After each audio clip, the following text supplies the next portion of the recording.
started Women in Tech Cluj 2 years ago, in April 2018.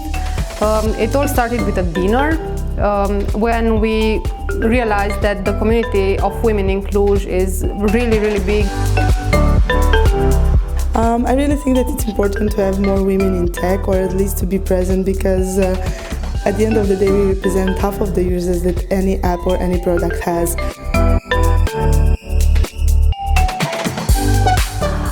In today's workshop, we tested a to-do app. We used Java, Maven, Selenium, and TestNG frameworks. I would like to advise all women who work in IT to come here and learn from other women.